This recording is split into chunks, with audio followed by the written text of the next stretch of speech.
जब भी मैं किसी की तरफ देखता हूं तो मैं उसका चेहरा नहीं देखता, उसका मन देखता हूं। सिर्फ ईश्वर ही है जो दुनिया के हर इंसान के मन की बात समझता है, वो माँ की कोख में पलने वाला बच्चा ही क्यों ना हो।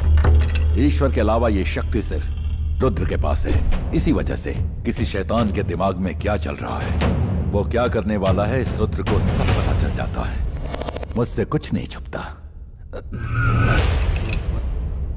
मुझे जाना होगा। ठहरो, तुम लोग यही साबित करना चाहते हो ना कि सुनैना का बेटा महाराज की नाजायज औलाद है? पर मुझे पता है कि यह सच नहीं है। सुनैना ने महाराज नीलकंठ राज को धोखा देकर उनसे एक कोरे कागज पर अंगूठा लगवा लिया और फिर तुमने झूठी वसीयत बनाकर पूरी जायदाद सुनैना के नाम करवा दी। पर मेरी बात ध्यान से सुनो, मैं तुम्हारी ये मक्कारी भरी चाल कामयाब नहीं होने दूंगा। और हाँ, तेरी इस करतूत की सजा भी तुझे जरूर मिलेगी। ये क्या बड़बड़ा रहे हो तुम? भगवान के लिए मुझे यहाँ से जाने तो मुझे यहाँ से। देख शिवबाहु, रुद्र के साथ खेल खेलने के लिए तुझे दोबारा जन्म लेना पड़ेगा। तेरे जैसा इंसान जब पैदा हुआ होगा तो तेरी माँ को भी पता नहीं रहा होगा कि उसने एक इंसान के रूप में एक शैतान को जन्म दिया है। जब तक मैं हूं तब तक तू तो क्या, तेरा बाप भी कुछ नहीं बिगाड़ सकता। एक शब्द भी और कहा तो देखना। वो तांत्रिक वीर भैरव, उसके काले जादू से और वशीकरण की ताकत से तुम मुझसे खेल नहीं सकते। तुम्हें लगता होगा यहां राजकुमारी हेमावती अकेली है, लेकिन नहीं, राजकुमारी के साथ मैं खड़ा हूं। जाओ, अपने हथियारों के साथ लड़ने आओ। तुम चाहो तो आमने सामने लड़ सकते हो या पीछे से वार कर सकते हो। मैं सबके लिए तैयार हूं। जाओ।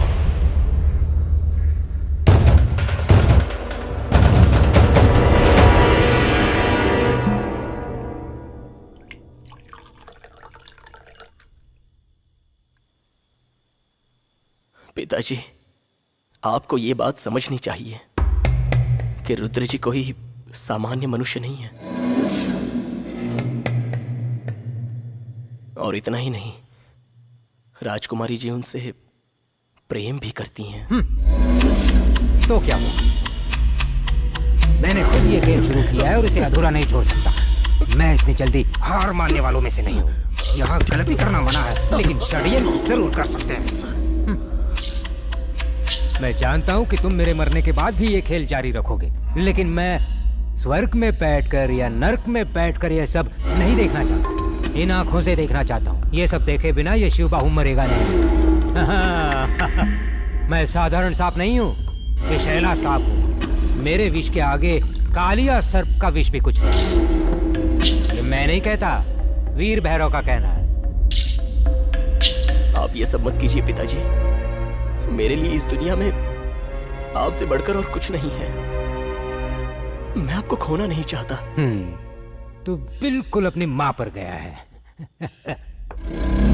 मुझे सब कुछ जानना है। ये रुद्र कहाँ पैदा हुआ है, उसकी माँ का नाम क्या है, उसके बाप का नाम क्या है, वो किस राजघराने का है, अभिमन्यु के पागलपन के बारे में उसे कैसे पता चला। बेटा, हेमावती सिर्फ तुम्हारी है, सिर्फ मेरे बेटे की। आने वाले समय में क्या होगा हमें नहीं पता, लेकिन वो महान तांत्रिक भैरव सब जानता है। कल अमावस है, तुम्हें मेरे साथ चलना होगा उस तांत्रिक भैरव के पास। हे ईश्वर, वहां क्यों? मैं प्रार्थना करता हूँ, मुझे मत घसीटो इसमें। घसीटो?